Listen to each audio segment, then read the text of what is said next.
These are devotions for people at a social distance.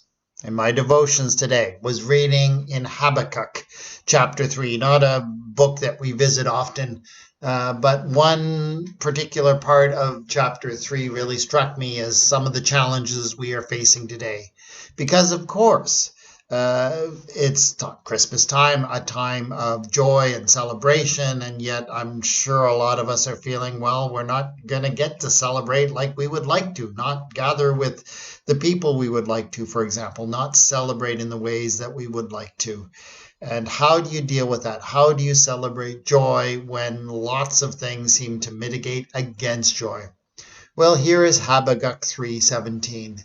Though the fig tree does not blossom, and no fruit is on the vines, though the produce of the olive fails, and the fields yield no food, though the flock is cut off from the fold, and there is no herd in the stalls. Now, this is absolutely a description of a complete unmitigated disaster in the society that Habakkuk was addressing. An agricultural society when you have the fig trees have failed, the grapevines have failed, the olive trees have failed, and the fields are not producing food, and the animals, the flocks and the herds are all missing. That's just not bad. That's not just depressing. That's a death sentence. There is no food. There is no sustenance. What do you do? And yet Habakkuk continues in verse 8, despite all of this, yet I will rejoice in the Lord. I will exult in the God of my salvation. God, the Lord, is my strength. He makes my feet like the feet of a deer and makes me tread upon the heights. So it is hard and of course, Habakkuk is describing a situation that many of us don't have to grapple with, having absolutely no resources. Yeah, there are people in our society right now who are getting close to that point and struggling with that, but many of us are not.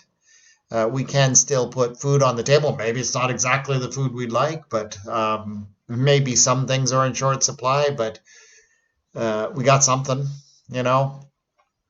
And yet here Habakkuk describes a situation where there's nothing, and yet he can still find joy because he has a God who is a God of his salvation, who makes his feet like the feet of a deer running over the fields up in the heights.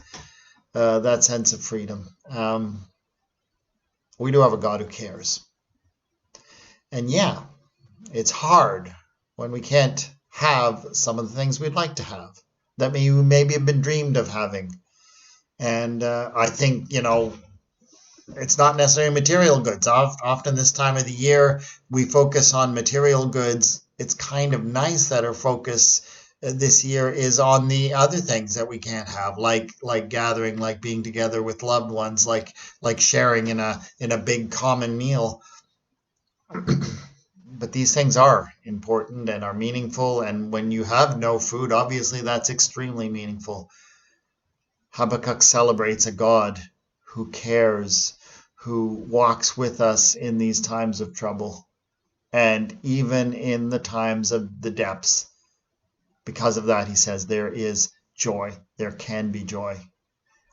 I pray you might find the joy in this season. It is there. Expect to find it.